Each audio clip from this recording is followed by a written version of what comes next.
Welcome to the Deep Dive. Our mission, as always, is to take a stack of compelling sources and give you that intellectual shortcut, Yeah. the insights, the aha moments you need to really understand a topic. And today, we're looking at a really thought-provoking piece. It's more than just a critique of India's current governance. It's actually calling for a complete constitutional reboot. That's right. We're diving into the arguments presented in the book, Decolonize India, Reimagine a New Democratic Republic Constitution for India. It's written by Dr. Baidya. And Dr. Baidya definitely has the credentials. He's an educator, a mentor, PhD from UC Santa Cruz, master's from IIT Kanpur.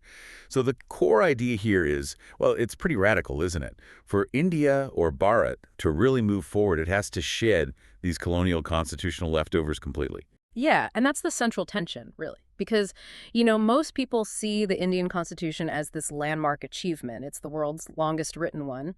But the argument here is that those colonial roots, that reliance on foreign models, it limits how well it can reflect India's own history and culture. What the author calls Sanatana Samskruti, sort of India's indigenous traditions. So this deep dive is about unpacking that. Is this celebrated foundation maybe flawed from the start? Okay, let's dig into that. The fundamental critique of where this constitution came from, what makes it, in the author's view, still tied to the past. Well, the core issue raised is that it's seen as compromise right from the beginning. It was drafted by an elite group, largely British trained, and they borrowed heavily from British governance, British legal ideas, basically the Westminster system. So the source argues this means it's not really democratic or secular in the way it maybe should be for India, because it wasn't built from the ground up, based on the nation's own unique needs. Right, that makes sense historically, given who was leading at the time. But, I mean, if you're building a new democracy, wouldn't you look at existing successful models?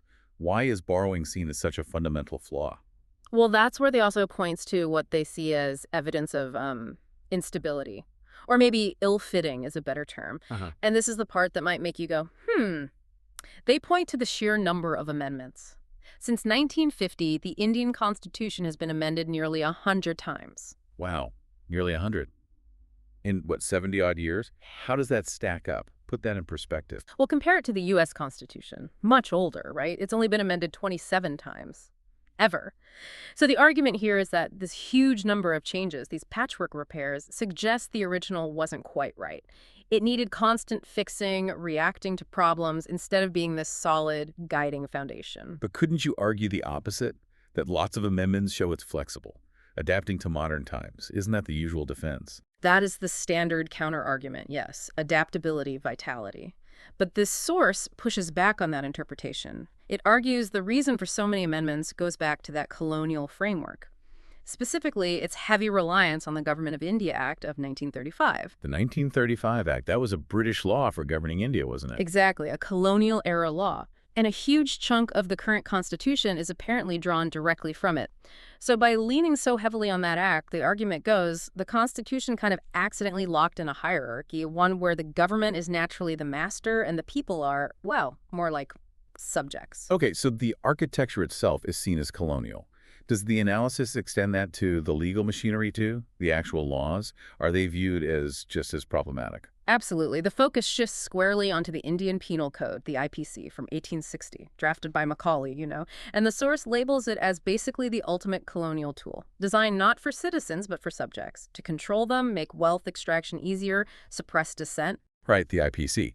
But India did replace it recently, didn't they? In 2024, with the Bharatiya Nyaya Sanhita, the BNS, does the source see that change as well enough? It acknowledges the change, yes, the BNS is noted.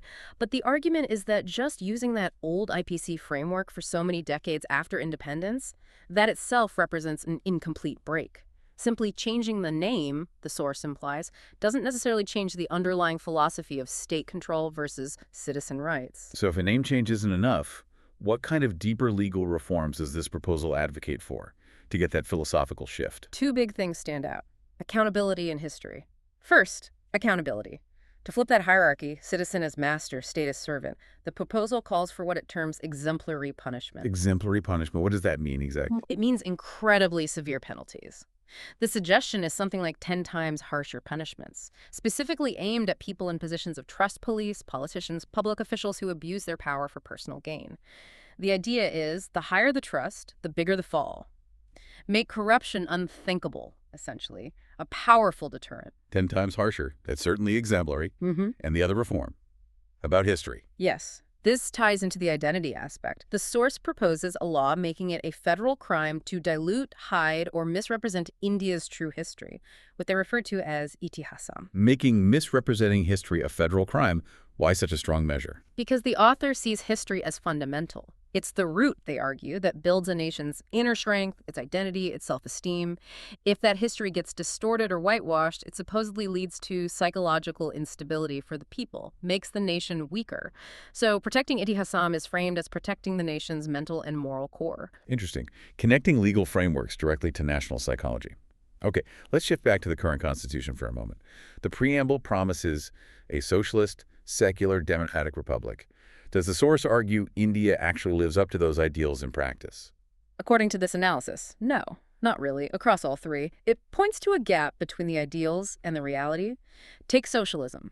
The source points to the post-1991 liberalization policies and the result, a widening wealth gap, wealth concentrating in fewer hands. So India operates much more like a mixed economy, which, the argument goes, undermines that socialist commitment in the preamble. Right. And what about the democratic part? Where are the failures cited there? The source argues India isn't democratic in its true sense. Two main points here. First, the electoral system itself.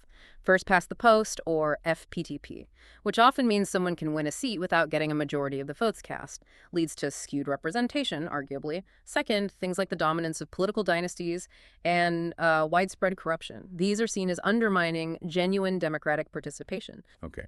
And finally, secularism. That's always a complex topic in India. What's the author's argument about the state failing to be truly secular? This is definitely a provocative part of the analysis. It argues the state hasn't maintained true neutrality because of what it sees as unequal treatment based on religion. It points to things like the existence of separate personal laws for different religious communities. But a major focus is the state's control over Hindu temples and their finances through things like the HRCE Act of 1951. Okay, state control over temple finances. And the unequal part comes in how? The argument presented is that similar, extensive financial and administrative state control is generally not applied to mosques or churches. And this difference in treatment, in the author's view, is a violation of secular neutrality. You know, the idea that the state should keep an equal distance from all religions. And there was also something about the preamble's history itself, a discrepancy. Yes, exactly. The source points out that the words socialist and secular weren't actually in the original preamble from 1949. They were added much later by the 42nd Amendment in 1976 during the emergency. Yet the updated preamble is often presented without explicitly noting that change. The author calls this a historical and legal discrepancy that needs clear annotation on official documents. Transparency, essentially. So if the verdict is colonial structure, compromised ideals, constant patching, then the call for a complete overhaul instead of just more amendments starts to make sense from that perspective. What's the philosophical argument for, ripping it up and starting fresh? It goes back to fundamental ideas about what a constitution should be. The analysis actually references Thomas Jefferson. Jefferson's view was that a constitution shouldn't be treated like some sacred, unchanging text passed down forever. He felt it's more like a living agreement that each generation should ideally renew, say every 19 or 20 years. Otherwise, it becomes an act of force, the dead ruling the living. So the source uses this idea, plus the sheer number of amendments already made, as proof. Proof that the current document isn't working as intended and needs periodic fundamental renewal, not just endless tweaks. Like a built-in refresh cycle for the nation's operating system. Okay, let's get into the specifics of what this proposed new constitution draft suggests. Accountability seemed like a huge theme earlier. What are the key structural reforms there? It's absolutely central. The big proposal is for a completely independent body called the Police of Police, or POP system. Think of it as an internal affairs body, but with way more power and independence. It would use covert units, have its own independent judicial process, almost like a court-martial system, and its specific job: to investigate powerful people, police chiefs, ministers, politicians, top bankers, other high-ranking public servants. The goal is ensuring the absolute highest integrity in public life, rooting out corruption at the top. A police of police. That sounds powerful, maybe too powerful. How do you stop the POP itself from becoming corrupt or unaccountable? Isn't that just creating another potential problem? That's the critical question, absolutely. And the source does try to address it. The proposal says the POP would report to a special supreme oversight body. This body would be made up of highly respected retired judges and citizens, appointed through a really dispersed, politically insulated process, and they'd serve strictly limited, non-renewable terms. So the POP is designed with internal checks, but also crucial external scrutiny from this independent council. Okay, so there's an attempt at oversight for the overseers. It sounds complex, though. What about changing the way people get elected in the first place? That was another critique. Yes, radical changes proposed there too, all aimed at boosting representation and legitimacy.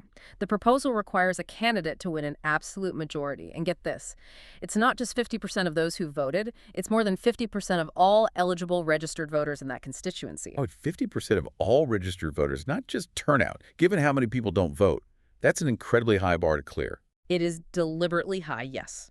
The idea is to force candidates to engage everyone, not just their core supporters, build broad consensus.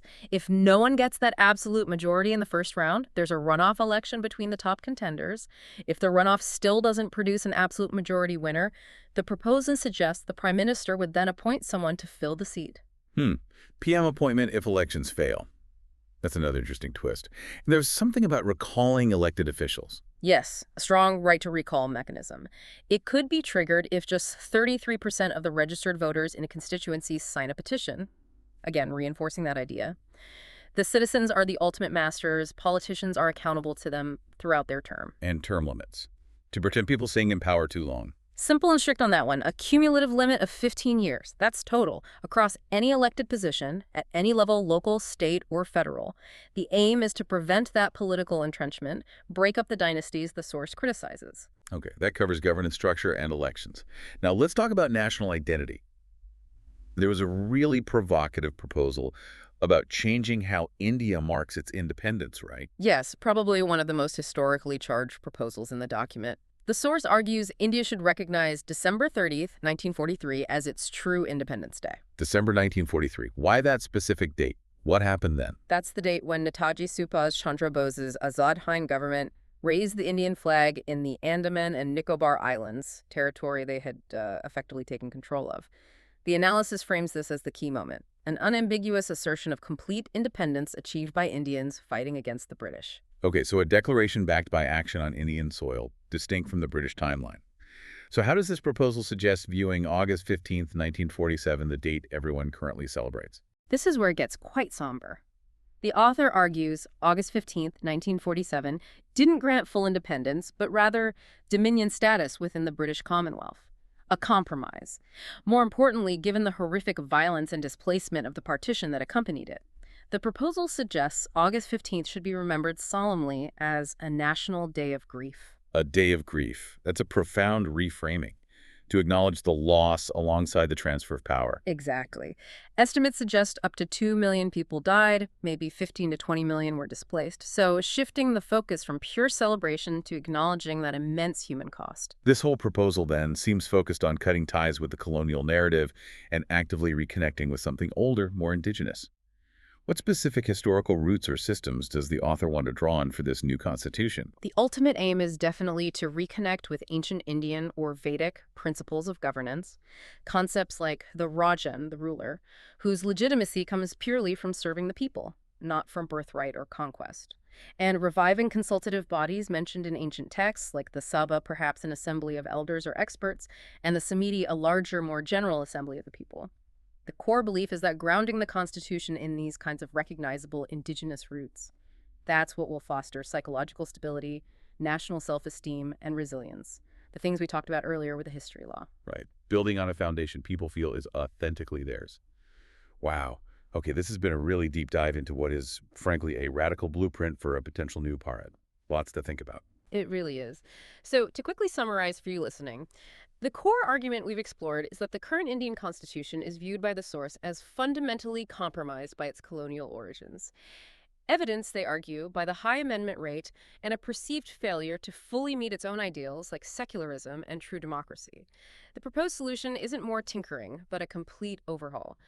Based on periodic renewal, tough accountability like the POP system, and major electoral reforms like the absolute majority requirement, all designed to put the citizen firmly in the master position.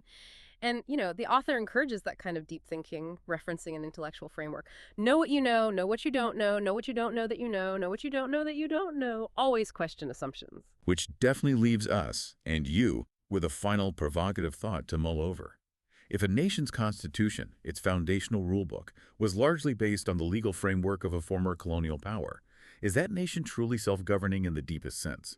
Or are its people still operating, perhaps subtly, within systems designed not for free citizens but for subjects? That question, inherited structures versus authentic freedom, is certainly something worth digging into further.